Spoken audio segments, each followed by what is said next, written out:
हे शिव शक्ति, तुम सृष्टि के सृजन हो, निर्मल हो, निर्माण हो, प्रेम का बीज और प्रणव हो।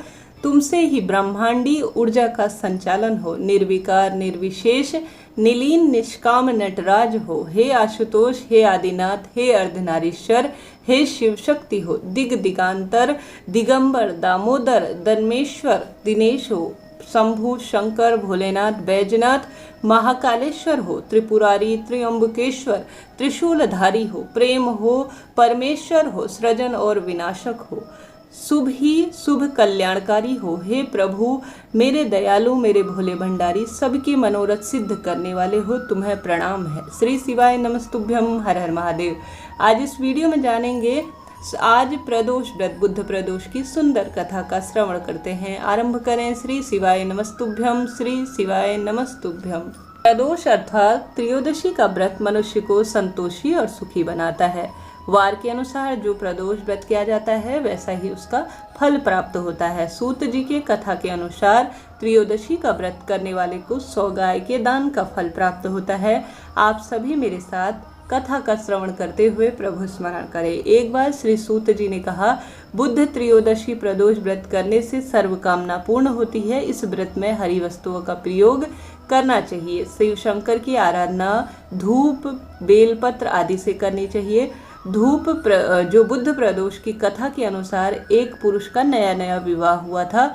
विवाह के 2 दिन बाद उसकी पत्नी मायके चली गई। कुछ दिनों बाद वह पुरुष अपनी पत्नी को लेने वहां पहुंचा। बुधवार को जब वह पत्नी उसके साथ लौटने लगी तो ससुराल पक्ष ने उसे रोकने का प्रयत्न किया कि विदाई के लिए बुधवार शुभ नहीं है, लेकिन वह नहीं माना और पत्नी के साथ चल पड़ा। नगर के बाहर पहुंचने पर पत्नी को प्यास लगी। पुरुष लौटा लेकर पानी की तलाश में इधर उधर अर्थात लोटे को कलश को लेकर चल पड़ा। पत्नी एक पेड़ के नीचे बैठ गई।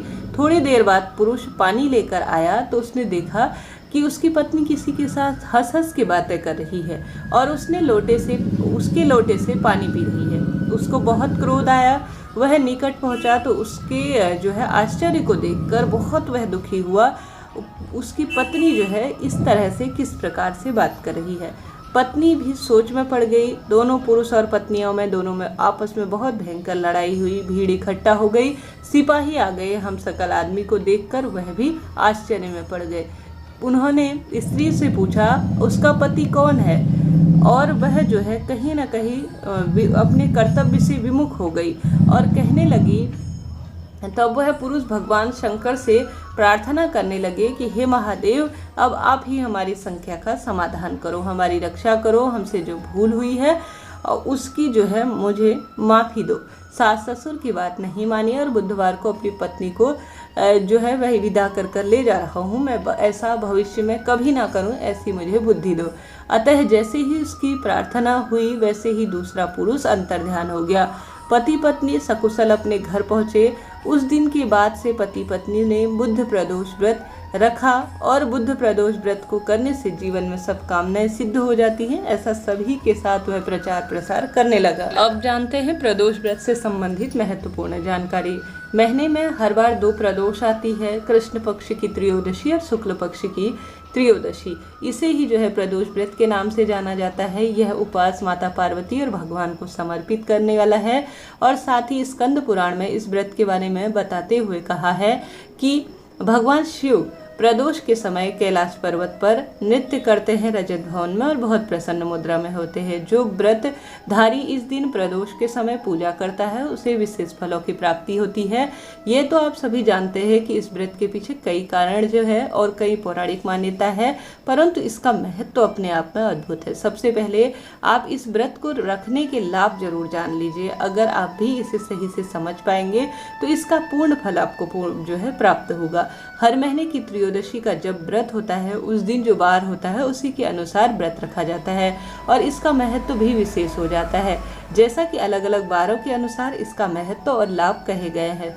स्वास्थ्य और लंबी उम्र की कामना जो चाहता है उस व्यक्ति को रविवार के दिन आने वाले प्रदोष का व्रत और विशेष कामना सिद्धि के लिए उपाय, नियम और महादेव की पूजा करनी चाहिए। सोमवार के दिन जो प्रदोष का व्रत आता है वह बहुत सुखद होता है और उसे कई लोग सौम्य प्रदोषम या चंद्र प्रदोषम भी कहते हैं। मान्यता के अनुसार इस दिन व्रत करने वाले की सभी मनोकामना स्वयं सिद्ध हो जाती हैं। साथ ही भौम प्रदोषम, यह व्रत मंगलवार के दिन आता है। किसी भी महीने की त्रयोदशी अगर मंगलवार के दिन पड़ती है तो यह व्रत रखा जाता है। इस दिन व्रत करने वाले जातकों को सभी रोगों से और कर्ज से भी छुटकारा मिलता है, ऐसी मान्यता है। सिद्धि और रिद्धि की कामना के लिए बुधवार के दिन आने वाले प्रदोष व्रत को रखा जाता है। शत्रुओं से परेशानी की मुक्ति के लिए और छुटकारा प्राप्त करने के लिए और जीवन में सब कामना, आरोग्यता, साथ ही वैवाहिक जीवन की खुशियों के लिए बृहस्पतिवार के दिन आने वाला जो प्रदोष होता है, जिसे वीर प्रदोष के रूप में जाना जाता है, वह रखना चाहिए और बहुत सुखद फलों की प्राप्ति करवाने में सहायक होता है। सौभाग्य वृद्धि, घर परिवार में सुख शांति के लिए शुक्र प्रदोष का बहुत बहुत शुभ माना जाता है।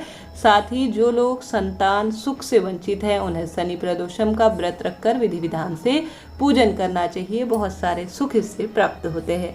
प्रदोष व्रत के नियम और विधि इस तरह से होती है। अगर आप प्रदोष व्रत का रखते हैं व्रत तो किसी भी दिन आने वाले प्रदोष को आप सभी को विशेष रूप से इन नियमों का पालन करना चाहिए। सूर्योदय से पहले आप सभी उठकर स्नान इत्यादि से निवृत्त होकर साफ स्वच्छ कपड़े पहने, शिव की पूजा के लिए बेलपत्र, अक्षत, दीप, धूप, गंगाजल इत्यादि लेकर महादेव के मंदिर में चले जाएं। पूजा के बाद इस व्रत का संकल्प लें और जिस भी कामना से यह व्रत कर रहे हैं वह मन में धारण करें। प्रदोष का व्रत करने वाले लोग अन्न ग्रहण ना करें। इस दिन उपवास रखने के बाद सूर्यास्त के से 45 मिनट पहले या सूर्य अस्त से 45 मिनट बाद, जो कि प्रदोष काल का समय माना जाता है, आप सभी को स्नान इत्यादि से निवृत्त हो जाना चाहिए। आप सभी को सफ़ेद रंग के वस्त्रों का धारण कर लेना चाहिए। मंदिर में साफ स्वच्छ गंगाजल का छिड़काव कर फिर गाय का गोबर इत्यादि से लीप कर अर्थात साफ स्वच्छ कर मंडप इत्यादि बना देने चाहिए। जिस प्रकार से 5-5 अलग रंगोली का भी प्रयोग कहा गया है।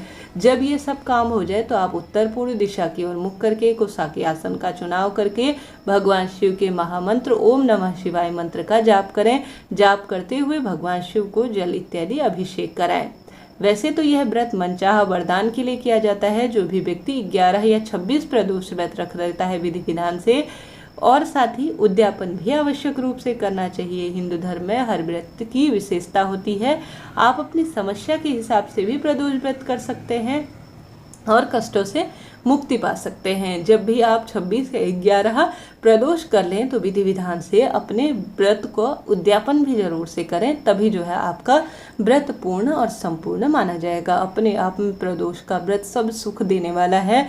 इस व्रत की कथा, महादेव का विधि विधान से पूजन जीवन में सब कामना सिद्धि में सहायक है। आप सभी को भी आज के दिन दीपदान, विशेष पूजन अर्चन इत्यादि करने का प्रयत्न करना चाहिए। इस तरह से यह जानकारी थी। वीडियो उचित उपयोगी रहा हो तो लाइक करें, शेयर करें, सब्सक्राइब करें।